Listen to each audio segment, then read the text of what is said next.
My last video on the A770 was a more creator and professional focused review of the card, where we took a look at it in the context of non-gaming software. And now that Battlemage is out, the Alchemist line of cards have dropped in price as users move on to the B580 and 570. Let's take another look back at the A770 16GB, and see if this former Intel flagship GPU is worth considering for a gaming-focused system in the Big 2.5.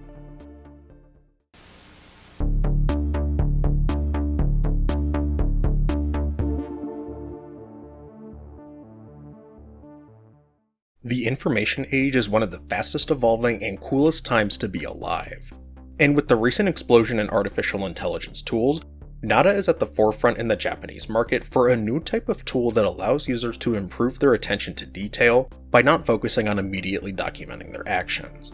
If you've ever been in a corporate or professional meeting before, there are two issues that this immediately solves. The first is a team leader having the responsibility of both directing and developing productive conversation, and also ensuring that everything is properly documented for future reference. In my experience, this usually creates a pause in the flow of a meeting or train of thought, so that a note can be written in a shared document. Or you can have someone else there to take notes, meaning they aren't fully participating in the conversation.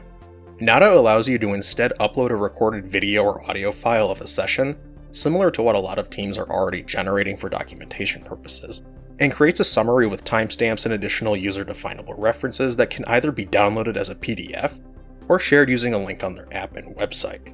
If you want to increase your productivity, there are also native integrations available for the Google and Microsoft suites, Slack, and Zoom to directly share media and transcripts. Click the Notta link in the description and pinned comment, or scan the QR code on screen if you're interested in checking out a free tier account. You can run up to 180 minutes of transcription per month, allowing you to try the service and see if it's right for your workflow. Thank you to Notta for sponsoring this video. Now let's dive into the main video. Before we dig in, I'd like to say not to forget to leave a like and subscribe, and click the bell icon so you'll be notified about all our future uploads. This review is going to tackle the A770 from a gaming perspective, and discuss the different specifications of the card in terms of how they affect real-time 3D graphics. Without any further ado, let's discuss the test system we'll be throwing the A770 into. To test the A770, we'll once again be using my overkill personal machine, a Gigabyte Z690 Aorus Elite AX DDR4 socketing an i7 14700K. Supporting the CPU, we've got 64 gigs of 3600 megatransfer per second DDR4, split into two 32GB DIMMs. This will help to reduce load on the integrated memory controller, since we aren't running 4 total DIMMs that need to be fed power, reference clocks, and then data buses. Both the Western Digital Black SN770 1TB and Timetech 1TB NVMe drive were utilized in their Gen 4 configuration during testing, keeping the data pipe relatively wide open to feed the quick CPU and the slower RAM. This should help to eliminate bottlenecks in the system. All of our test bench specs will be listed in the description below should you wish to replicate anything you're seeing in this video. Fortunately, this is the cool science you can try at home. Starting off with the classic Apex Legends. And this DirectX 12 source engine based game performed incredibly well considering we're testing at the ultra settings and with TSAA turned on. At 1080p, the card returned an average of 175 FPS, with the 1% low coming in at 94. This is enough to pass as a high refresh rate experience at this resolution, and even when jumping up to 1440p, the A770 returned an average of 137 and a 1% low of 80 FPS. 4K was even beyond playable on a 60Hz display, coming in with an average of 86 and a 1% low of 49. 4K saw some stuttering, as indicated by the 1% lows, but 1440 and 1080p were a dream to play, and I'd happily cruise all day on this game with this card. The next title is a Frostbite game, that being the latest Battlefield 6 beta test. Unfortunately, probably for cheat development reasons, MSI Afterburner just wouldn't hook onto this application for me, and as a result I have to just show you the live performance graphs being generated by the game. You can see that at 1080p and at the lowest settings with ultra textures, the game performs well but definitely not what I'd consider high refresh rate capable. 1440p was a very similar story, but has some staggering depending on how much geometry and how many particle effects are visible on screen. 4K was not playable for a multiplayer shooter, but utilizing FSR or ZSS might not be a bad idea to check it out if you plan on picking up an A770 to play Battlefield 6. Up next is another first-person shooter built on a similar Quake-style engine. Black Ops 3, in this test being run at the highest graphics settings, is being included because it's built on DirectX 11, which this card's architecture has historically performed poorly on. Coming in with an average and 1% low of 168 and 126 FPS at 1080p, the A770 was able to tear it up in the raw frames per second department, even jumping up to 1440p, and the average only dropped down to 117, which is still significantly lower than the average attained at 1080p, but keep in mind we're rendering just under 78% more pixels and only losing just over 28% on the average performance. The 1% low came in at 86, which is still incredibly playable, and jumping up to 4K we see the average come in at 70 and the 1% low at 57. These performance figures make me comfortable now recommending this card in this particular DirectX 11 title, where I probably wouldn't have given a raw thumbs up about a year ago. Black Ops 6, built on the same fundamental DNA as the previously tested Black Ops 3, but heavily modernized with more animated geometry and effects work, and also an upgrade to DirectX 12. At the basic preset with Ultra Textures and with ZSS set to balanced, the A770 performed well both on average and in the 1% lows, coming in at 112 and 86 FPS. 1440p saw the average drop down to 104, which is still pretty competent, along with still very playable 1% low of 74. 4K started to feel kind of weird in terms of a staggering effect on render times, as opposed to the stuttering that we'd more regularly see. The average and 1% lows come in at 75 and 60 FPS, which don't raise any concerns right off the bat, further adding to my confusion as to why this game performs the way that it does. Looking at the raw performance figures when utilizing other upscaling algorithms, an FSR1 performed the best on average and in the 1% lows, only at 4K and at 1080p. Then moving on to FSR3, it ended up looking significantly blurrier and performed worse.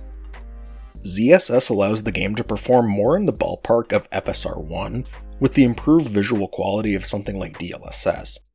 BO6 would work well on this card, given we have plenty of options to tune the performance, but there also seems to be some kind of jank when the resolution is turned up beyond 1440p. Cyberpunk 2077, a first-person open-world title, stresses both the CPU and GPU at higher settings. And at the high preset with ZSS set to balanced, the A770 was cruising for a bruising at all resolutions tested. Starting with 1080p, and the average and 1% lows came in at 89 and 60 FPS, which feels smooth to play but isn't drastically improved over earlier driver revisions. 1440p saw the average performance drop down to 74 FPS, with the 1% lows taking a smaller hit coming in at 51. And when turning the resolution up to the big fat 4K, the A770 was able to push 58 FPS on average, and 49 FPS for the 1% low. 100% beating the last gen console version of the game, but probably not the current gen fork. Sticking to 1440 and 1080p seems to be the smartest move on this card, but it's capable of delivering a console killing experience. I'm just not specifying which console that is. Up next is an Unreal Engine 5 showcase title, and I ended up testing it both with standard rasterization algorithms, but also using Nanite and the hardware accelerated Lumen lighting algo. Fortnite in the Helldivers 2-esque bug season performed very well at the medium graphics preset with Ultra Textures, ZSS set to the performance mode, and no Nanite. Achieving an average and 1% low of 145 and 102 FPS at 1080p, the A770 delivered a pretty impressive high refresh rate experience, though there is still some room to lower the settings further should you desire. 1440p saw the FPS jump down to 123 on average and 95 for the 1% low, and 4K saw 96 and 78 FPS respectively. These traditional rendering algorithms work excellently, and the use of the DirectX 12 API really allows the cards to hit the pavement running, even though I initially had some doubts. And then once we enabled the hardware ray tracing settings, the FPS numbers started to get a little more funky, but they were technically playable. I'd probably stick to not using Lumen or Nanite on this tier of graphics hardware, but the fact that it can run it is just nice to test every once in a while. GTA 5 Enhanced Edition, a modernized DirectX 12 compliant version of the classic 2013 Rockstar Advanced Game Engine title, performed well despite cranking the settings to the very high preset, turning the RT options onto high, and not utilizing any upscalers. Achieving an average and 1% low of 91 and 65 FPS at 1080p, this indicates that there was some frame time inconsistencies at the lower resolutions that just kind of quote-unquote go away, for lack of a better term, at higher resolutions. This is probably caused by a CPU bottleneck, since ray tracing increases the CPU's load ever so slightly, but sticking to the raw numbers, you probably wouldn't notice that an extra 2 microseconds went into pointer chasing on the CPU. 1440p saw the frame rate average drop down to 53, with the 1% low coming in at 42. This is perfectly playable, especially since I originally experienced this game on the Xbox 360, which was lucky when it hit its 30 FPS target. And to get a similar frame rate experience as GTA 4 on the PlayStation 3, all you have to do is turn the resolution in this title up to 4K. You'll get an average of 27 FPS, which isn't great, but you're definitely getting pretty pixels. Another Unreal Engine 5 based title, Marvel Rivals, and at the medium preset with ZSS set to the balanced mode, this game performed more poorly than I was expecting it to. Even when we turn the resolution up, the performance on average doesn't drop super drastically, but the 1% lows become problematic enough to where they're noticeable when you're just playing the game. 1440p and 4K are probably not advisable on this particular graphics card, and even if you're on a 1080p screen, it's probably best to pick up something else if this is your main game. Minecraft Bedrock Edition, here once again because of the Vibrant Visuals update, performed much more heavyweight on both the CPU and GPU than what I remember from before. At the ultra settings with the 16 chunk render and simulation distance, admittedly these can be turned down should you want additional FPS, but the A770 was able to render an average of 87 FPS, with the 1% low coming in at 17 at 1080p.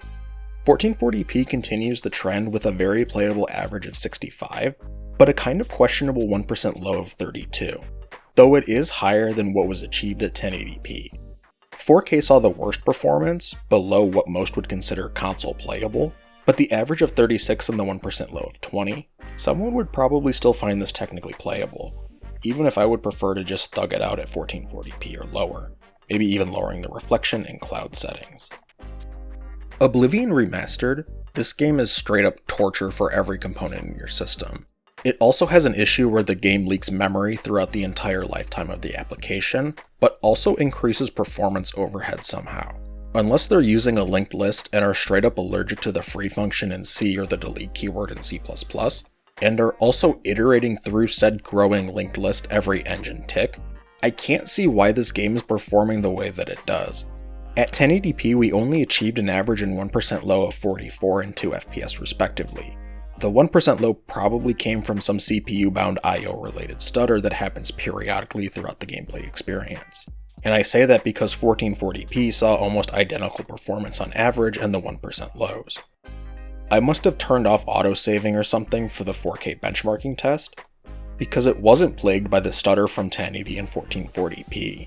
Would I pick up an A770 just to play Oblivion Remastered? Probably not. This game is just a memory tester repackaged as a video game, but it's still fun to watch it trudge it out nonetheless.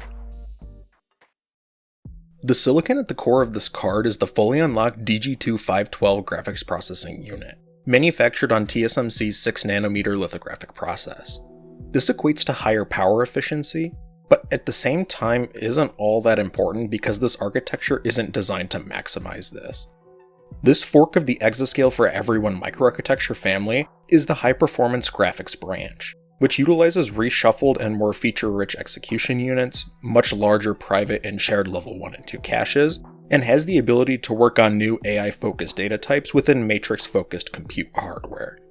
Speaking from a high level, these Intel GPUs fundamentally function more similarly to how an AMD GPU works than how Nvidia tackles the problem. This all makes sense. The same man ended up leading both AMD's Vega and Intel's Alchemist architectures. But as a result, they share a lot of the same compute strengths, but also share a lot of the same pitfalls. To Intel's credit, Alchemist does subdivide into more total execution streams than GCN5. And it does so while kind of reusing the AVX intellectual property physically in the hardware. I mean, looking at the Z-Vector engine, which are the lowest level that you can program to on any Alchemist card, they're 256-bit vector cores that are capable of floating point, half precision, or integer computations. From a fundamental level, Exascale for Everyone is an architecture family primarily focused on delivering the most amount of floating point operations. It's literally in the name. These architectures are meant to power exascale computing needs, and as such they are heavily optimized for stereotypical SIMD workloads, with digital signal processing or maybe real-time 3D graphics being the most complex things you'd be doing on them. This was not a graphics-first architecture like how Nvidia designed their hardware up until Turing or Ampere. This is a work-first parallel processing architecture, which happens to perform pretty well in gaming workloads when given the appropriate attention and software, and also some major architectural modifications. To boot, all of the HPG flavored cards sport 192 kilobytes of level 1 cache per Z core. This is a unified cache called shared local memory, meaning that the exact ratio of instruction to data cache can be software defined, thus changing from workload to workload. There is also an additional 64 kilobyte block of dedicated texture cache, and this is primarily used to augment the performance of the texture mapping units. These caches are actually larger than the industry standard laid out by Nvidia, but are also slightly slower. It's a trade-off that seems to help this card a lot when it needs to access large chunks of data, but in other lighter graphics workloads, the speed trade-off might be a little eyebrow-raising, considering it's already incredibly large. This card's cache hierarchy functions similarly to how it functions in Intel CPUs, where the L1 caches are private to the GPU's individual cores, while the L2 is a shared data dump that's theoretically accessible from anywhere on the chip. The A770 sports 16 megabytes of shared L2 cache, and this behaves similarly to a traditional L3 cache on a modern CPU. The die itself contains 32 Z cores, which themselves contain 16 Z-Vector engines and 16 Z-Matrix extension cores. Each Z-Vector engine is capable of the aforementioned 256-bit SIMD compute operations, allowing the card to parallelize up to 4096 numbers at any given time. On top of the standard FP32 and FP16 compute hardware, the XMX cores allow for low bit depth integer data types to be processed through 1024-bit tile operations. I've used this feature twice in my life, and writing joint matrix cycle code is interesting to say the least. Along with AI compute and 3D graphics acceleration hardware, there are 128 rasterization operation pipelines to actually run the final pixel computations, giving this card an enormous over 307 gigapixels per second of fill rate. The 256 texture mapping units also deliver a staggering over 614 gigatexels per second of texture mapping throughput, which is absolutely nuts for a card in this price tier. There are 8 GDDR6 controllers and physical layers scattered around the outskirts of the die, connecting 8 total memory chips, at 16 gigabit per chip, giving us the total memory capacity of 16 gigabytes. This memory is a traditional NRZ-based GDDR6, no X, no W, and no plus. It's all standard double data rate goodness clocked at 17.5 gigabit per second. In the end, you'll see just under 560 gigabytes per second of total bandwidth, which can be used for anything and everything ranging from geometric transformation matrices to model vertices and indices, or even AI biases and weights. Clock speeds on the A770 are typical for a modern GPU. The 2.4 GHz this card locks to under load keeps the card from drawing tons of power. We're talking well under 250 watts consistently. But in the event you wish to overclock it in the Intel Graphics Command Center, this card can hit a frequency wall at around 2.7 GHz, but starts to lose stability around 2616 MHz. This ended up pushing the card to the 293 watt total board power limit that's set in the card's BIOS. And for the extra heat and power draw, you're honestly not seeing much performance being gained in terms of FPS on your screen.